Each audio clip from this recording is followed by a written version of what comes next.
नमस्ते सबैजनालाई। आजको यो स्टोरी शेयर गर्नुभएको छ निकिताले। Thank you so much Nikita for sharing your story with अस।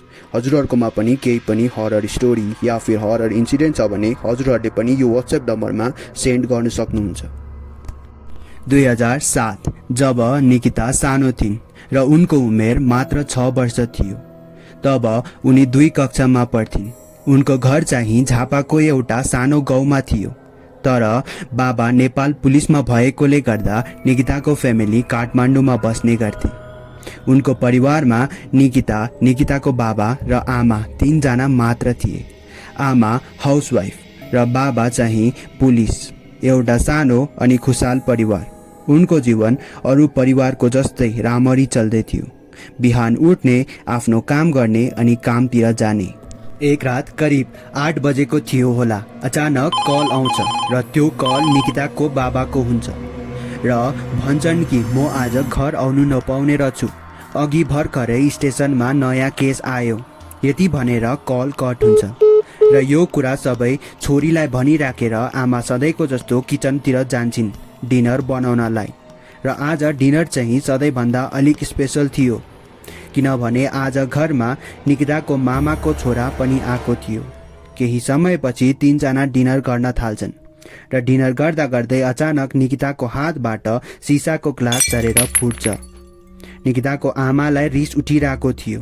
उनको अनुहारमा राम्ररी देखिरहेको थियो। तर निकितालाई केही पनि भन्दैनन्। केही समयपछि डिनर गरिसक्छन् र निकिताको आमा थाल बटुकाहरू लिएर किचनतर्फ जान्छन् अनि निकिता चाहिँ आफ्नो कजन भाइसँग खेल्न थाल्छिन्। तब अचानक दैलो नक हुन्छ। निकिताको आमा किचनभित्र भएकोले गर्दा अनि किचन मेन डोरदेखि अलिक टाढो भएकोले गर्दा दैलो नक भएको आवाज किचनमा आउँदैन। घरमा बाबा नभएको र बाबाले कहिले काहीँ झुक्काएकोले गर्दा निकितालाई लाग्छ दैलो ढकढकाउने बाबा हो र बाबाको लागि दैलो खोल्न जाँदा बाहिर कोही पनि हुँदैन। निकिता एकपल्ट आँट गरेर दैलोको चारैतिर हेर्छिन् तर कोही पनि हुँदैन। निकिता दैलो बन्द गरेर घरभित्र जान्छन् अनि निकितालाई अचानक याद आउँछ कि पहिला पनि बाबाले डर देखाउनका लागि यस्तो गर्ने गर्थे। यति थाहा पाएपछि निकिता रुमभित्र नगएर दैलोको जस्ट पछाडि उभिरहन्। केही समयपछि फेरि एकपल्ट दैलो नक हुन्छ। निकिता हतार दैलो खोल्न जान्छन् र दैलो खोल्दा बाहिर निकिताको बाबा नभएर एकजना औरत हुन्छ जसले कालो कपडा लगाएको थियो र निकिता भन्छन् कि त्यो औरतले आफ्नो अनुहार पुरा कपालले ढाकेको थियो अनि उसको हातमा एउटा कालो प्लास्टिक थियो। निकिता केही प्रश्न सोध्न आँटेकी हुन्छन्। तब त्यो औरतले भन्छ, लिनुहोस्, तपाईहरूको लागि मैले केही मिठाई अनि प्रसाद ल्याइदिएकी छु। अहिले रात परिसक्यो, म जान्छु, भयो भने म भोलितिर आउँछु भनेर त्यो औरत आफ्नो घरतिर फर्किन्छे। तर निकितालाई त्यो औरत को हो भनेर केही पनि थाहा हुँदैन। यति बेला निकिता चाहिँ हिप्नोटाइज भए जस्तो भएकी थिइन्। हातमा प्लास्टिक लिएर घरभित्र आउँछिन्। निकिताको मनमा धेरै प्रश्नहरू हुन्छ। त्यो आन्टी को थियो? रातिको 10-11 बजी कसैले कसैको घरमा प्रसाद दिन्छ र?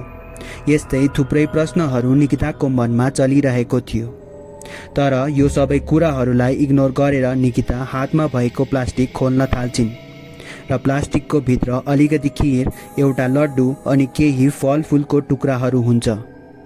निकिता आमालाई बोलाउँछिन्। आमाले केही जवाब दिँदिनन् किनभने उसको आमा किचनमा बिजी हुन्छन्।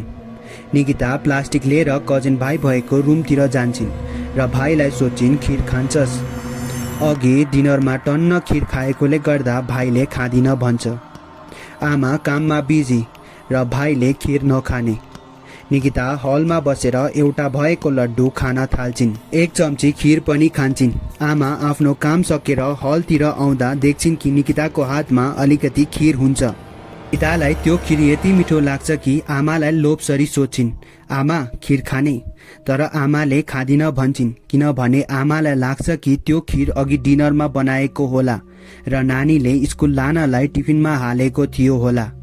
कसैलाई केही कुरा नभनिकन निकिता फटाफट त्यो खिर खाइसक्छिन् र रको फलफुलको टुक्रा सबै डस्टबिनमा फ्यालिदिन्छन् र आमा छोरी सुत्न जान्छन्। पाहुना त अघि नै सुतिसकेको हुन्छ।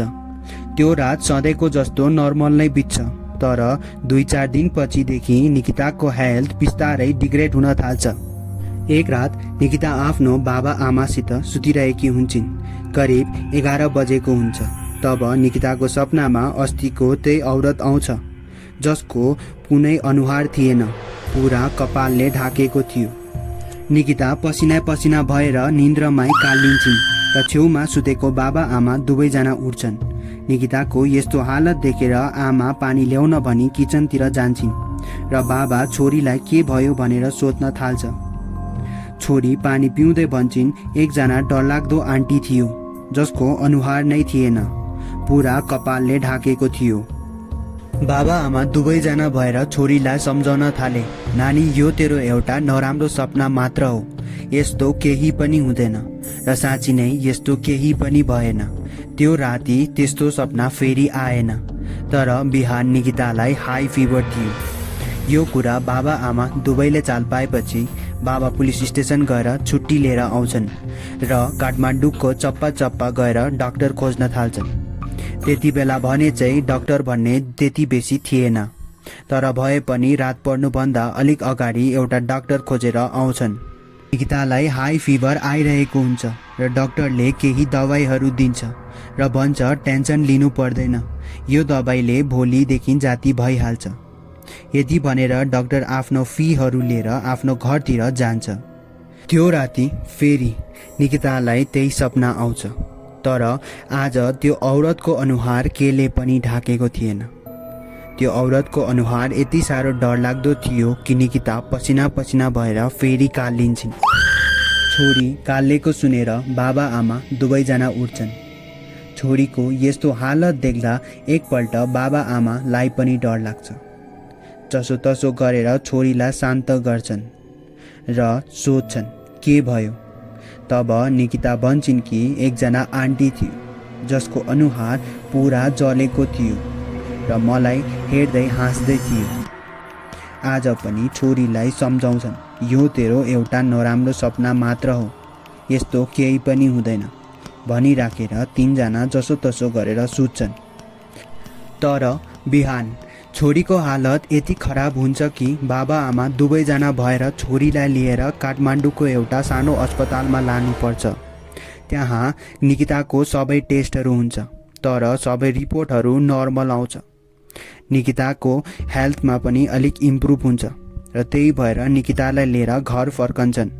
एक हप्तासम्म निकितालाई केही पनि हुँदैन, तर एक रात अचानक फेरि त्यही सपना आउँछ र त्यो औरतले भन्छ कि म तँलाई लान्छु, तँलाई मसँग लान्छु, यति भनेर हाँस्न थाल्छ र निकिता पसिना पसिना भएर फेरि कालिन्छन्।